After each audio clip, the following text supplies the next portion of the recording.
What's up, guys? Today I'm gonna be looking at a bunch of semiconductor names, starting out with TSM. Now these charts, a lot of them I already have them charted out, and like all my TA is already done. So we're just gonna start a top bottom look at these stocks. So starting with the weekly charts, as you can see, TSM is still super bullish and has not broken down beneath the, what is that, the 21 week EMA. Every time it gets near there, buyers come in, they step in, and you get more upside.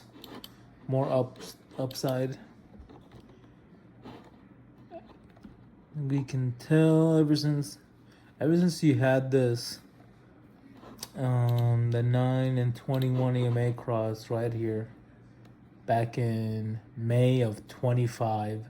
So it's been a year of uptrend, of continued uptrend. A year and like what, three months, and has always respected the 21 every time. Every time sellers would get close to it, buyers would always step in, and then the trend just continued. So, with that being said, let's see this. With that being said, there's definitely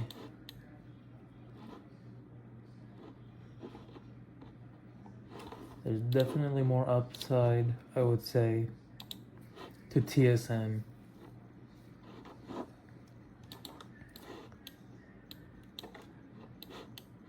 Especially here, the last dip, it bounced off of the 50 Fibonacci retracement. I forgot which one, but it was definitely a big one. Probably one that you would put from here to here. But anyways, you're definitely looking at it now to,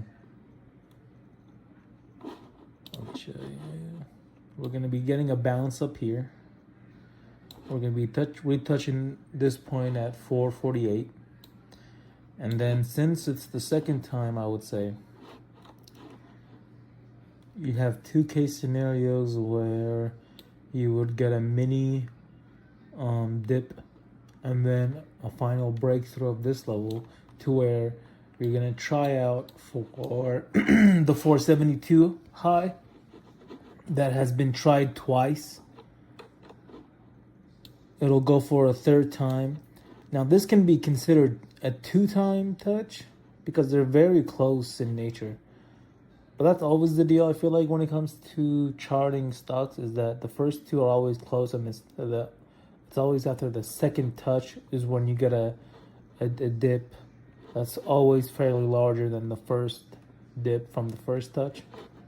So this can be considered two touches, or also you can consider this one touch.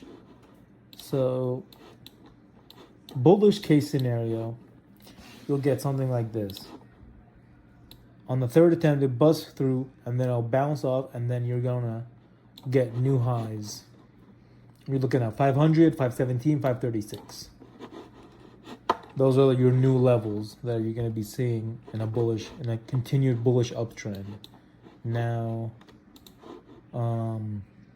if this is considered just one touch over here, and this is gonna be the second touch, you're probably gonna get, if we consider there's going to be some kind of a bearish event, you'll probably get something like this.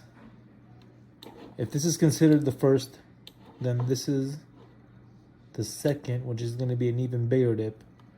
Probably bounce off of this 0.6 or this 0.6, and then you'll get the third over there. But anyways, let's look at a different stock. Let's look at Nebius Group. This one is the one that Michael Burry got his shorts just lit on fire. Because he bought his, I'm guessing he bought his somewhere around here. And then you just get this insane move from 180 to 280, $100 move in like a span of what? Less than a week. Nebius was in a downtrend, as we can see here, for a while, and it finally broke out of it, retouched on the top of the trend line and bounced off. And you're getting one of those bounces where it is definitely going to be trying this high right here, 298. We'll just call it 300. It's going to be going for that 300 again. Now, by the looks of it, though, this can be considered the second time it hits this range. So we could be getting a sell-off in this range, you know, for some action like this, and then it'll finally hit those ranges. But it'll need some crazy catalyst to reach those. But other than that, so far looking at it, I would tell you that this is quite, in fact, still very bullish. Weekly, you gotta bounce off the 50 EMA. And yeah. This is what I'm talking about. This is the first time we hit this 300 mark. You could get a lot of sell-off happening for that second time it hits it. For people that were like trapped in here that want to get out, people who bought around this area the first time before this major dip happened.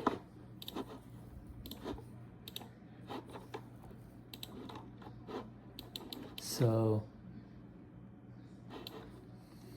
but the way it's looking like this as well, it's a classic double bottom. Bottoms here, you get your halfway, double bottom, and it finally broke through that halfway, and now it's going for a cup formation. So you're probably going to see some kind of sell-off here, and you'll get a handle pattern. And then in this handle pattern, it just depends on how bullish everybody is with this, determining how long this handle lasts for before it goes for that third attempt at the 300 mark, and you'll be seeing more upside past that to the 320, 373 area. Okay, next we're going to be looking at, going to be looking at Sandisk. Sandisk is crazy because I was charting this chart. Where is it? Right here. All the way back in November. I was looking at this and I was like, this looks like a pretty good bullish pattern. I'd buy some of this. But I never did. I just forgot about it. And then that's when you get this the most insane run ever. God damn. Anyways. Sandisk, it is very bullish, I would also say. You know, you bounced off of the 0.6 fib of like a really big, like from like a weekly retracement, I would say, when I had this charted out and analyzed when I was doing my TA. It's just super bullish behavior. Passed through all the fan lines and it's just on its way for, you would either call it a first or a second attempt of this high, this 2400i. It looks like it's going to be going for a second attempt if you call it the first attempt. Sometimes stocks are so bullish they don't even need a third attempt. They just, after the second, they'll just keep setting newer highs. But you might get some of this, and then sell off here to get all the people that were trapped there out. And you'll probably get like a big old candle with a handle, and then boom, on your ways to set new highs. Right on. Intel also super bullish. You know, you got a clean bounce off the 0.6